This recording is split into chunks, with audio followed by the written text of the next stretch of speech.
Happy New Year and welcome to yet another Shatterline guide by yours truly.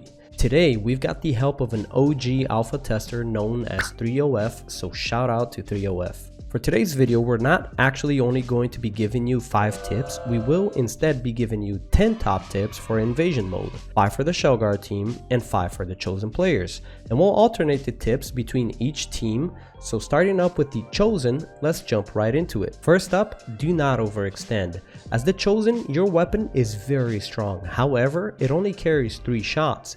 And even if you are a better player than your opponents, you are still at a disadvantage when in a 2v1 or in a 3v1 situation, even with your extra health. As the chosen, you should try to pick out the Shell Guard enemies one by one and try to position yourself in situations where you're constantly 1v1ing them rather than not. And if you do that successfully, you will be very easily be able to pick them apart. You don't really want to just run in there and hope for the best. No, probably not. It's just a bunch of hours, right? Now for the Shell Guard's first tip is stay grouped up. In my top 10 PvE tips, I brought up how you shouldn't really group up. In these types of co-op games, I know it's tempting to group up. Grouping up in this game has no benefits. However, in invasion mode, I recommend you grouping up. Now sure, you don't want to stay right on top of each other, but you want to be able to be close enough to be able to trade kills when the chosen goes for one of your mates. Now 1v1s should be very easy for the chosen, however, the chosen is not strong enough to be able to handle a 2v1 with equally skilled players. So try to be close enough to be able to trade for each other, but not too close so you don't get double killed like this. No! What? How do you get both of us with one shot? I don't know. This revolver is like a shotgun. It's like a shotgun revolver type thing. And speaking about trading kills, here is the second chosen tip. If you're able to pick out a Shell Guard and manage to get away without getting traded, use that dead body as bait. The Shell Guard will have 2 options in this situation, either to wait out the 60 seconds for their friends to respawn or try to revive them. Most of the times people will try to revive their buddies when they think they're safe, but if you always keep yourself focused on where your enemies are, including the dead bodies, when one of them goes for a revive, then you should be able to get yet another very easy kill. Now for the Shell Guard's second tip, I've got a weapon recommendation. I'll say it as simply as I can, just use ARs.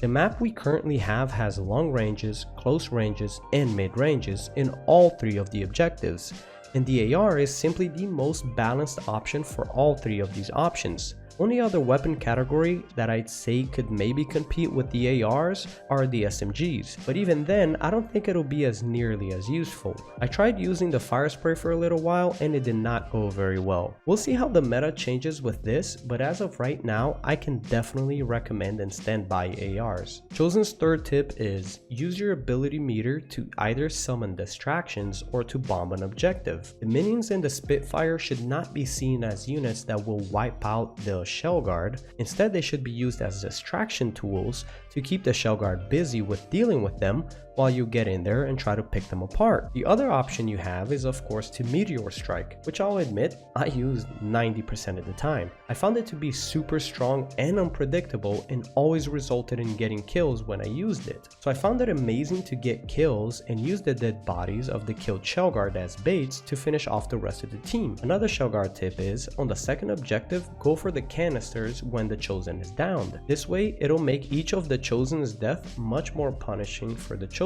I recommend only doing this when the chosen is dead because you probably don't want to split up and give the chosen opportunities to pick your team apart. As for the chosen's fourth tip, we've got time your evasion warps. Evasion warps brings you back 5 seconds. So if you plan to attack, you can position yourself safely, push in, pick off a Shell Guard member and evasion warp back to safety, and you'll have just gotten yourself a free kill and an opportunity to wipe at no health cost. Personally, I think the evasion warp is insanely strong, and I'm wondering if we'll be seeing a nerf to it in the near future. Shell Guard's fourth tip, there is pinging.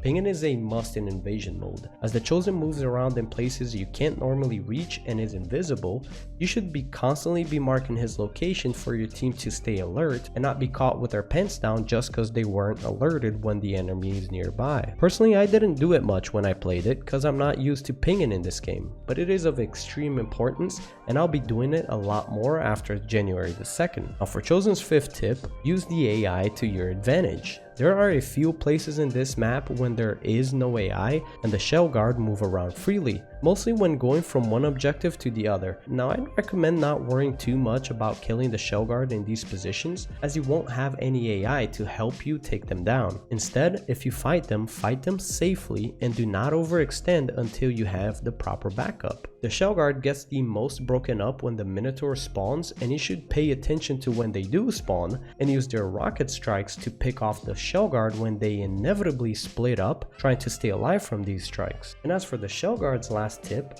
I recommend you always have a medic. Reviving in this game mode is crucial, and either Pill or Malva can make the game way easier, allowing your team to recover and get back on their feet extremely fast. I'd also probably recommend Orbit, as his drone doesn't seem to give a crap about the fact that the Chosen can go invisible. And as a bonus Chosen last tip, you should probably pray that you'll get the Queen as the last boss, because goddamn, she is a dozen times harder to kill than the other two bosses. Now that's gonna be it for today. Much love to you guys and peace out.